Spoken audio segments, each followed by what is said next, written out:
오늘 저는 요한복음에 나타나 있는 예수님을 아주 놀라운 방법으로 말씀드리겠습니다. 이 가르침이 여러분을 복주고 정말 강하게 하기를 기도합니다. 놀라운 주님 말씀에 대하여 감사합니다. 오늘 우리의 눈을 여시어 주님의 말씀에서 놀라운 것을 보게 하소서. 주님께 모든 영광을 드립니다. 예수님 이름으로 기도합니다. 아멘. 오늘 저와 함께 해주셔서 감사합니다. 함께 요한복음을 보겠습니다. 오늘 30분 안에 요한복음 전체를 다루겠습니다. 요한복음에 나타난 예수님을 보시겠습니다. 1장입니다. 태초에 말씀이 계시니라. 요한복음 1장에는 예수님에 관한 9가지의 계시가 있습니다. 1절을 보면 예수님은 모든 것 이전에 계신 말씀입니다. 2절 태초에 하나님과 함께 계셨고 예수님은 인격을 가지신 말씀임을 알 수 있습니다. 3절 말씀이 그로 말미암아 지은 바 되었으니 예수님은 창조주이신 말씀입니다. 4절 그 안에 생명이 있었으니 예수님은 생명을 주는 말씀입니다. 5절 빛이 어둠에 비치되 어둠이 깨닫지 못하더라. 예수님은 빛을 주시는 말씀입니다. 그리고 9절 참빛 곧 세상에 와서 각 사람에게 비추는 빛이 있었느니 예수님은 빛을 비춰주시고 깨닫게 해주시는 말씀입니다. 그리고 12절입니다. 영접하는 자, 곧 그 이름을 믿는 자들에게는 하나님의 자녀가 되는 권세를 주셨으니. 그래서 여기서 예수님은 구원하시는 말씀임을 알 수 있습니다. 그 다음 14절입니다. 말씀이 육신이 되어 우리 가운데 거하심에 우리가 그의 영광을 보니 아버지 독생자의 영광이요 은혜와 진리가 충만하더라. 예수님은 육신이 되신 말씀입니다. 마지막으로 16절입니다. 우리가 다 그의 충만한 데서 받으니 은혜 위에 은혜로라. 예수님은 은혜로우신 말씀입니다. 이제 2장을 보겠습니다. 11절을 보면 사람의 아들로서 기록되어져 있습니다. 예수께서 이 첫 표적을 갈릴리 가나에서 행하여 그의 영광을 나타내심에 제자들이 그를 믿으니라. 이제 요한복음 3장을 보겠습니다. 2절을 보면 예수님은 신성한 선생님으로 나타나져 있습니다. 그 밤에 예수께 와서 이르되 랍비여 우리가 당신은 하나님께로부터 오신 선생인 줄 아나이다. 예수님은 위대한 선생님으로 나타나져 있습니다. 그 다음 요한복음 4장 29절입니다. 여기서는 예수님은 영혼을 구원하시는 분으로 나타나져 있습니다. 사마리아 여인이 이렇게 말합니다. 내가 행한 모든 일을 내게 말한 사람을 와서 보라. 이는 그리스도가 아니냐 하니. 여러분은 모두 우물가의 이 여인에 대한 이야기를 알고 있습니다. 예수님께서는 이 여인에게 영혼을 구원하시는 자로서 그녀에게 말씀하였습니다. 사마리아 사람들은 예수님을 믿었습니다. 이제 5장입니다. 여기서 예수님은 위대한 치료자 그리고 의사로 나타나져 있습니다. 8절입니다. 저는 예전에 이 요한복음을 쭉 읽어보면서 이렇게 각 장마다 나타나 있는 예수님에 관한 계시를 발견했습니다. 그리고 그 구절에 다 밑줄을 그어놨습니다. 요한복음의 모든 장에는 이러한 계시가 예수님에 대한 것이 있습니다.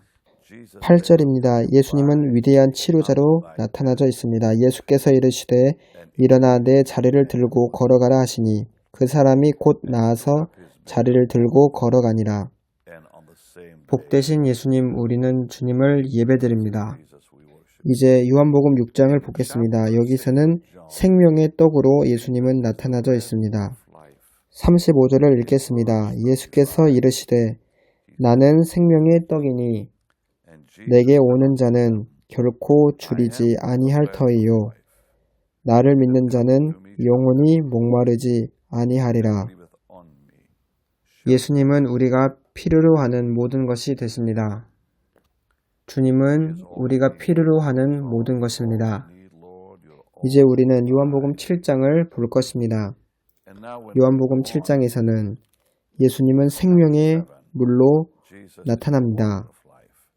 6장에서는 생명의 떡, 그리고 7장에서는 생명을 주는 물로 나타나 있습니다. 37절과 38절입니다. 명절 끝날 곧 큰 날에 예수께서 서서 외쳐 이르시되 누구든지 목마르거든 내게로 와서 마시라. 나를 믿는 자는 성경의 이름과 같이 그 배에서 생수의 강이 흘러나오리라. 그 배에서 생수의 강이 흘러나오리라 하시니. 이제 8장을 보겠습니다. 8장에서는 예수님은 약자의 변호자로 나타나져 있습니다. 여기서 8장의 현장에서 잡힌 가늠한 여인이 나옵니다. 우리는 서기관들과 바리새인들이 음행 중에 잡힌 여자를 끌고 와서 가운데 세워서 예수님께 선생님, 이 여자가 가늠하다가 현장에서 잡혔습니다. 이렇게 말합니다. 모세는 율법에 이러한 여자를 돌로 치라 명하였거니와 선생은 어떻게 말하겠나이까? 그들이 이렇게 말함은 고발할 조건을 얻고자 하여 예수를 시험함이러라. 예수께서 몸을 굽히사 손가락으로 땅에 쓰시니 그들이 묻기를 마지 아니하는지라. 저는 7절을 정말 좋아합니다. 예수님은 여전히 우리의 변호자가 되십니다. 일어나 이르시되 너희 중에 죄 없는 자가 먼저 돌로 치라 하시고 너희 중에 죄 없는 자가 먼저 돌로 치라 하시고 주님께 감사를 드립니다. 그들이 이 말씀을 듣고 양심의 가책을 느껴 어른으로 시작하여 젊은이까지 하나씩 나가고 오직 예수와 그 가운데 섰는 여자만 남았더라. 예수께서 일어나사 여자 외에 아무도 없는 것을 보시고 이르시되 여자여 너를 고발하던 자들이 어디 있느냐? 너를 정죄한 자가 없느냐?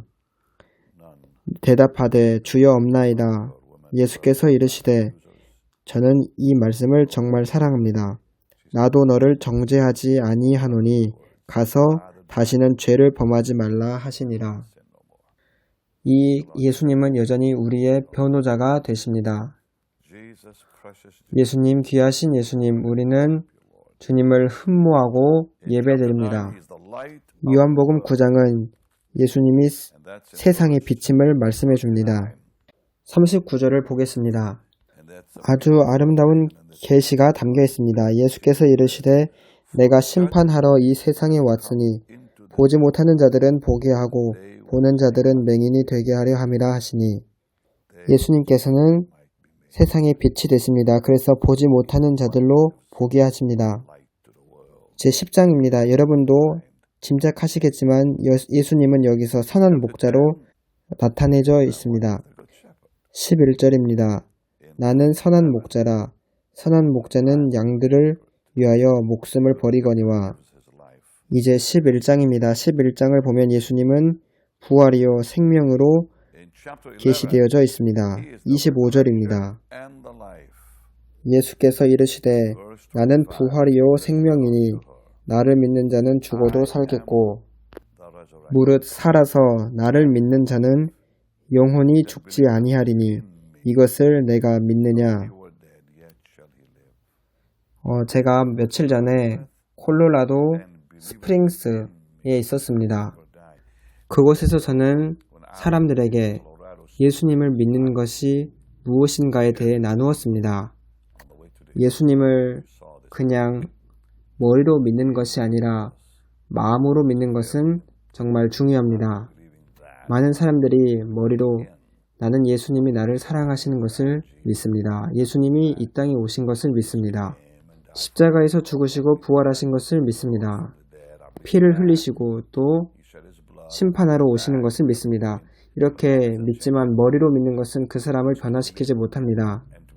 우리는 마음으로 우리의 영혼을 걸어 예수님을 신뢰함으로 믿어야 합니다. 우리의 삶과 우리의 모든 것으로 예수님을 믿어야 합니다. 주님께 우리의 삶을 드려야 합니다. 아브라함이 하나님을 믿을 때 그를 의롭게 여기셨습니다. 여기 25절에서 예수님은 분명하게 나는 부활이요 생명이니 나를 믿는 자는 죽어도 살겠고 이렇게 말씀하셨습니다. 나를 믿는다는 것은 예수님 안에서 예수님을 믿는다는 의미입니다. 이것은 완전한 항복을 의미합니다. 무릇 살아서 나를 믿는 자는 영원히 죽지 아니하리니 이것을 내가 믿느냐.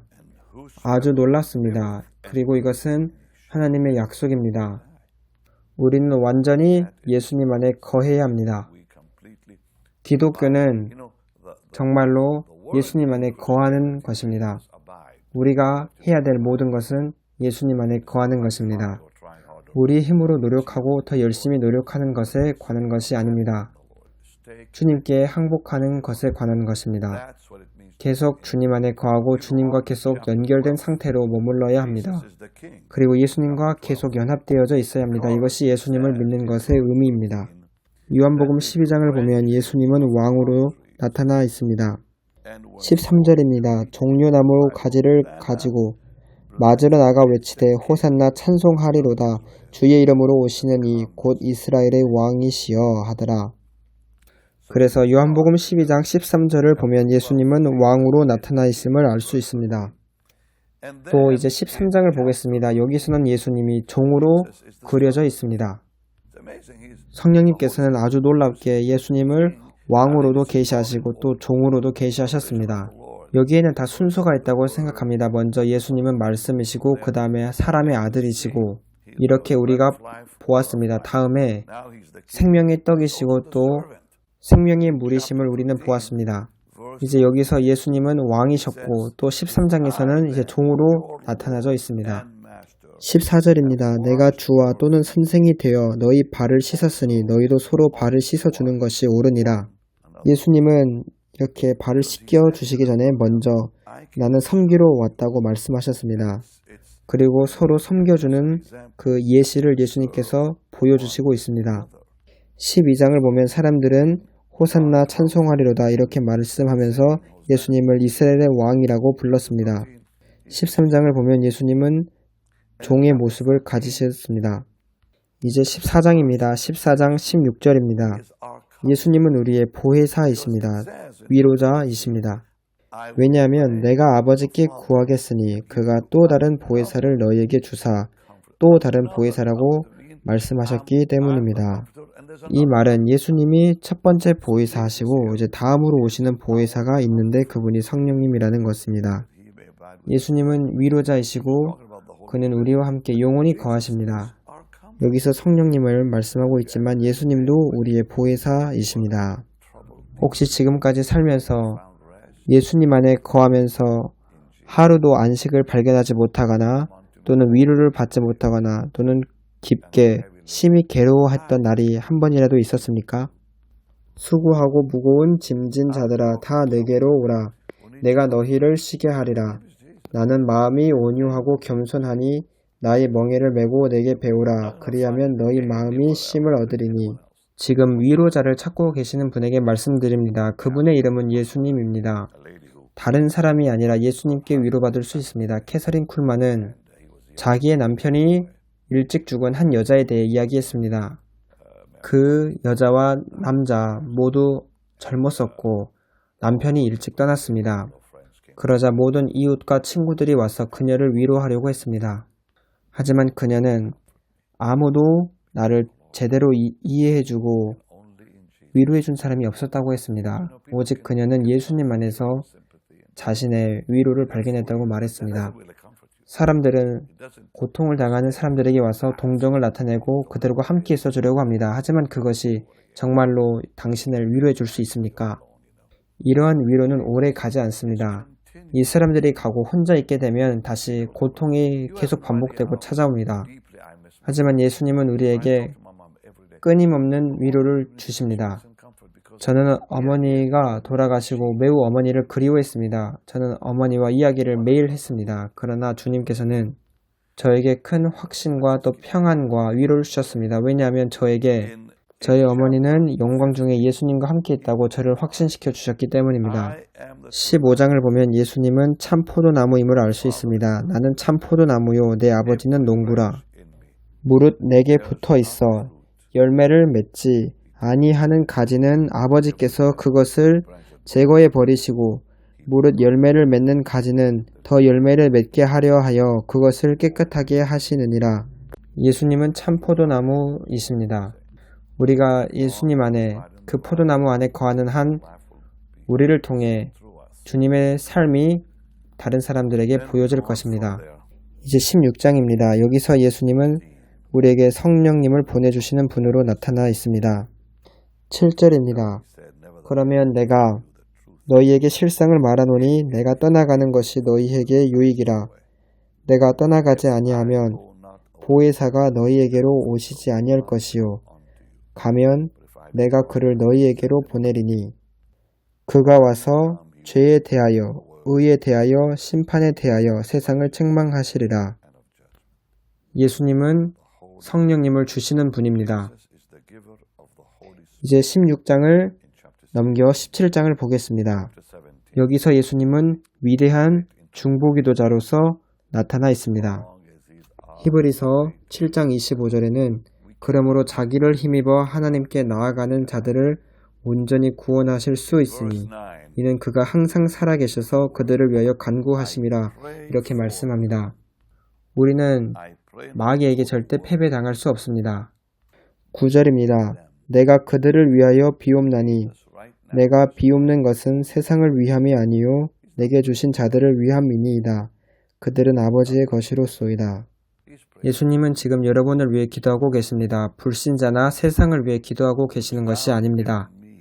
내 것은 다 아버지의 것이요 아버지의 것은 내 것이온데 내가 그들로 말미암아 영광을 받았나이다. 예수님은 위대한 중보기도자이십니다. 우리를 위해 자기 것을 위해 기도하고 계십니다. 우리를 위해 계속 기도해 주시는 예수님께 감사하십시다. 예수님은 하나님의 자녀인 저와 여러분을 위해서 영광 중에서 끊임없이 계속 기도하고 계십니다. 항상 살아계셔서 우리를 위해 간구하고 계십니다. 평안하십시오. 모든 것이 괜찮습니다. 어떤 문제든지 다 예수님께 드리십시오. 예수님은 지금 여러분을 위해 지금 기도하고 계십니다. 저는 예전에 하나님께 사람들이 저를 위해서 기도하게 해주세요 이렇게 많이 구했습니다. 하지만 하나님은 저에게 생각나게 하신 것이 있는데 그것은 주님이 직접 저를 위해서 기도하고 계신다는 사실이었습니다. 주님께 감사를 드립니다. 요한복음 18장입니다. 여기서는 예수님은 크게 고난당하신 분입니다. 이 전체 18장은 모두 예수님의 고통에 대해 나누고 있습니다. 주님께 찬양을 드립니다. 예수님께서 어떻게 우리를 위해 고난당하셨는지 18장에 다 나와 있습니다. 예수님은 조롱당하셨고 또 사람들에게 주먹질 당하셨고 십자가에 못 박히셨습니다. 예수님께 감사드립니다. 제가 방금 말한 모든 것은 이 놀라운 18장에 다 들어있습니다. 19장을 보면 예수님은 위로 들리신 구원자이십니다. 즉 십자가에 매달리셔서 위로 들리신 분입니다. 17절 18절입니다. 그들이 예수를 맡음에 예수께서 자기의 십자가를 지시고 해골 히브리 말로 골고다이라 하는 곳에 나가시니 그들이 거기서 예수를 십자가에 못 박을새 다른 두 사람도 그와 함께 좌우편에 못 박으니 예수는 가운데 있더라. 예수님은 귀하신 십자가에 달려 위로 들리신 구원자이십니다. 오늘 여러분이 해야 될 것은 바로 예수님께 죄를 드리는 것입니다. 예전에 제가 한 이야기를 들은 것이 있습니다. 이 사람은 놀라운 하나님의 사람인데 예전에 시베리아에서 핍박을 받고 있었습니다. 주님께서 그를 방문하셔서 그 시베리아 땅에서도 2주 동안 그의 생명을 지켜주셨습니다. 리차드 럼브렌트가 캐나다에서 사역할 때 제가 직접 들었습니다. 그는 그 시베리아 감옥 속에서 주님께 제가 어떤 말로 주님께 감사를 드릴 수 있을까요? 라고 말했지만 주님은 내가 원하는 것은 너의 죄뿐이다 이렇게 말씀하셨습니다. 예수님이 원하시는 모든 것은 우리의 죄뿐입니다. 이제 20장입니다. 여기서 예수님은 사망의 정복자, 죽음을 이기신 분으로 나타나 있습니다. 요한복음 20장 19절 20절입니다. 이날 곧 안식 후 첫날 저녁 때에 제자들이 유대인들을 두려워하여 모인 곳의 문들을 닫았더니 예수께서 오사 가운데 서서 이르시되 너희에게 평강이 있을지어다. 이 말씀을 하시고 손과 옆구리를 보이시니 제자들이 주를 보고 기뻐하더라. 예수님은 죽음을 정복하신 분입니다. 승리를 얻으셨습니다. 너희에게 평강이 있을지어다. 이 말씀을 하시고 손과 옆구리를 보이시니 제자들이 주를 보고 기뻐하더라. 예수님께 감사를 드립니다. 여러분은 이곳에 도마가 없어서 믿지 않았다는 것을 알고 있습니다. 저는 25절 말씀도 참 좋아합니다. 다른 제자들이 그에게 이르되 우리가 주를 보았노라 하니 도마가 이르되 내가 그의 손에 못자국을 보며 내 손가락을 그 못자국에 넣으며 내 손을 그 옆구리에 넣어보지 않고는 믿지 아니하겠노라 하니라. 여기서 도마는 예수님의 못자국을 보고 또 그 못자국에 손을 넣지 않고는 손가락을 넣지 않고서는 믿지 않겠다고 말했습니다. 하지만 주님께서는 나타나셔서 도마에게 예수님의 손과 그 옆구리를 보여주셨습니다. 그리고 도마는 주님께 제가 잘못했습니다. 이렇게 말하게 됩니다. 도마에게 이르시되 내 손가락을 이리 내밀어 내 손을 보고 내 손을 내밀어 내 옆구리에 넣어보라. 그리하여 믿음 없는 자가 되지 말고 믿는 자가 되라. 이제 21장을 보겠습니다. 아주 아름다운 장입니다. 15절부터 18절까지 보겠습니다. 여기서 나타난 예수님은 회복시키는 분, 사람을 다시 회복시키는 분으로 나타나 있습니다. 요한복음은 정말 이렇게 아름다운 장면으로 마무리가 됩니다. 베드로는 주님을 부인했습니다. 하지만 예수님은 여기서 베드로를 회복시켜 주십니다. 15절입니다. 그들이 조반 먹은 후에 예수께서 시몬 베드로에게 이르시되 요한의 아들 시몬아 내가 이 사람들보다 나를 더 사랑하느냐 하시니 이르되 주님 그러하나이다. 내가 주님을 사랑하는 줄 주님께서 아시나이다. 이르시되 내 어린 양을 먹이라 하시고 또 두 번째 이르시되 요한의 아들 시몬아 내가 나를 사랑하느냐 하시니 이르되 주님 그러하나이다. 내가 주님을 사랑하는 줄 주님께서 아시나이다. 이르시되 내 양을 치라 하시고 세 번째 이르시되 요한의 아들 시몬아 내가 나를 사랑하느냐 하시니 주께서 세 번째 내가 나를 사랑하느냐 하심으로 베드로가 근심하며 이르되 주님 모든 것을 아시오매 내가 주님을 사랑하는 줄을 주님께서 아시나이다. 예수께서 이르시되 내 양을 먹이라. 우리나라 언어에서는 사랑한다는 단어가 한 개지만 여기 헬라어에서 그리스어로는 두 가지 다른 단어가 쓰였습니다.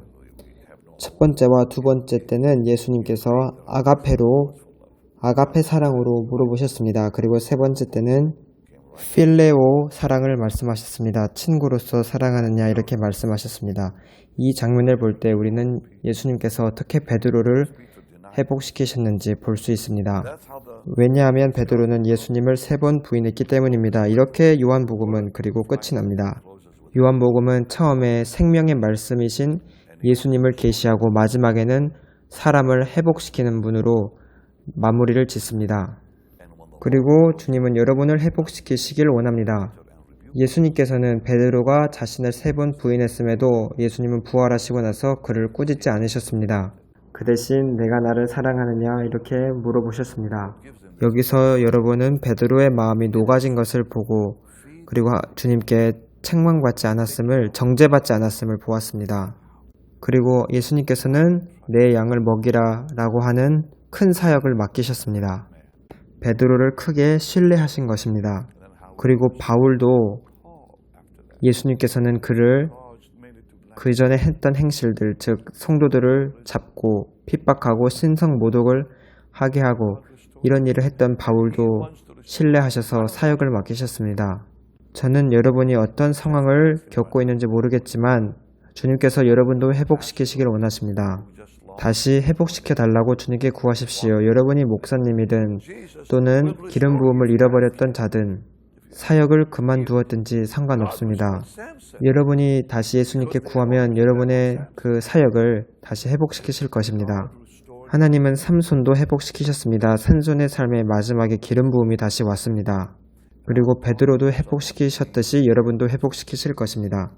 여러분이 사역자지만 그 사역을 그만두었어도 또는 믿음을 버린 사람이었을지라도 예수님은 우리 모두를 다시 회복시키십니다.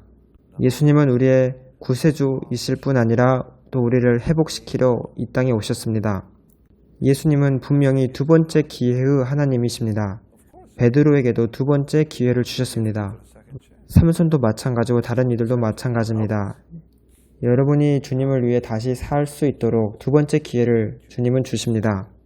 주님 안에 거하시고 이제 다시는 저의 우리의 귀하신 구세주로부터 벗어나지 마십시오. 기도하겠습니다. 주님의 말씀과 이 계시를 감사합니다. 지금 베드로와 같이 회복되어질 필요가 있는 사람들을 만지셔서 회복시켜 주옵소서. 그들이 주님께 죄를 고백하고 그리고 주님께 회복을 구할 때 그들을 도와주옵소서. 주님은 어제나 오늘이나 영원토록 동일하신 분입니다. 음행 중에 잡힌 여인도 정죄하지 않으시고 또 베드로도 정죄하지 않으셨습니다. 그리고 지금 주님의 이름을 지금 부르는 자를 그 자리에서 회복시켜 주옵소서. 예수님의 귀하시고 또 거룩하신 이름으로 회복시켜 주옵소서. 수고하고 무거운 짐진 자들아 다 내게로 오라. 내가 너희를 쉬게 하리라. 나는 마음이 온유하고 겸손하니 나의 멍에를 메고 내게 배우라. 그리하면 너희 마음이 쉼을 얻으리니. 이제 남은 여생 동안 주님 안에 거하고 주님과 동행할 수 있도록 그들에게 힘을 회복해 주옵소서. 예수님의 놀라우시고 강하신 이름으로 기도합니다. 아멘. 지금 우리는 과거의 귀한 영상들, 여러 목사님과 또 저의 사역 영상들을 좋은 화질로 복원하고 있습니다. 오늘 여러분들께 구합니다. 여러분의 헌물로 이 일을 도와주시지 않겠습니까? 이 모든 옛날 테이프들을 좋은 화질로 복원하는데 마무리 지을 수 있도록 도와주시길 바랍니다.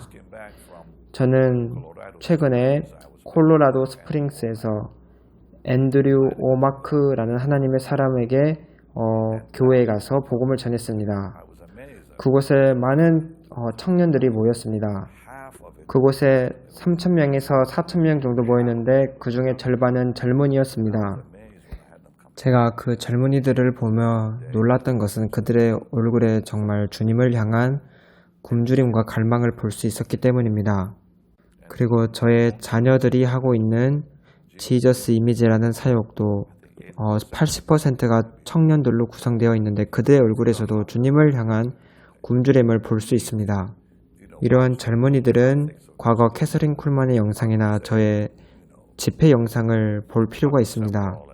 또는 오럴 로버츠 또는 렉스 함발드 씨 같은 위대한 하나님의 사람들의 과거 영상을 좋은 화질로 볼 필요가 있습니다. 이들은 모두 지금 천국에 가 있습니다. 그래서 우리들의 자녀와 손주들을 위해 도와주시지 않겠습니까? 지금 화질이 점점 떨어지고 안 좋아져 가고 있는 이 테이프들을 좋은 화질로 복원시키면 완벽하게 수십 년 동안 그 동영상을 유지할 수 있을 것입니다. 그래서 이 일을 마칠 수 있도록 도와주시길 바랍니다. 여러분의 자녀와 또 손주들을 위해서 중요한 일입니다. 하나님께서 여러분을 축복하실 것입니다. 그래서 오늘 하나님의 말씀이 전 세계에 계속 퍼져나갈 수 있도록 도와주시길 바랍니다. 여러분들은 이제 베닌 홈페이지에 가시거나 미국에 사는 분들은 BHM45777로 문자를 보내주시면 됩니다. 그리고 다음 시간에는 아주 놀라운 가르침으로 다시 찾아뵙겠습니다. 여러분들이 많이 좋아할 것입니다. 많은 사랑을 여러분께 드리겠습니다. 다음 시간에 뵙겠습니다. 많은 사랑을 드립니다. 감사합니다.